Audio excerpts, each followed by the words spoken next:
Hello, good evening. This is John Avard, and what a starry, starry night tonight here at Ayala. We're doing a mural collaboration here with some of the Ana artists, and we are going to feature Ilonggo words. So let's ask them, what is Ilonggo for collaboration? Zek, Army, does any one of you know what is collaboration in Ilonggo? Pag-inog yun. Inog yun is unity. Pag-unite, right? Pag-og yun. Kunsabuhanay. Is it bayanihan? Is it Tagalog? Collaboration. Paghugpong, no? What is collaboration in Ilonggo? But I will ask also the artists to contribute an Ilonggo word pertaining to painting. Army. Pahid. Pahid. Pahid is to wipe. Stroke. No. Pahid is to spread. Spread. Apply. Paglamhit. Lamhit. Oh, lamhit. Yeah. But what is lamhit and pahid in English? Wow, there are certain Ilonggo words that is hard to translate. John Paul, the president of Brutsa. Acting lang. Acting. What is the name of your organization? Brutsa.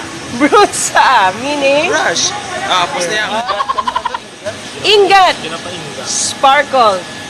So, gapaingat to add sparkle. Zek! Kinang-kinang. Magkinang-kinang. Sparky. Glitter. Glitter. Twinkle, twinkle. Wow! Ano na naman? Palit. Palit. Which is what in English? Quit. Short strokes. Short strokes. Quit is like poke. But it's not the translation is not the same, no? Not the exact translation. Something like that. Something like pokey, but you don't poke when you paint. But, short hatching strokes, short strokes. Quit, palit. Mache. Madukot, meaning dark. Dark or thick?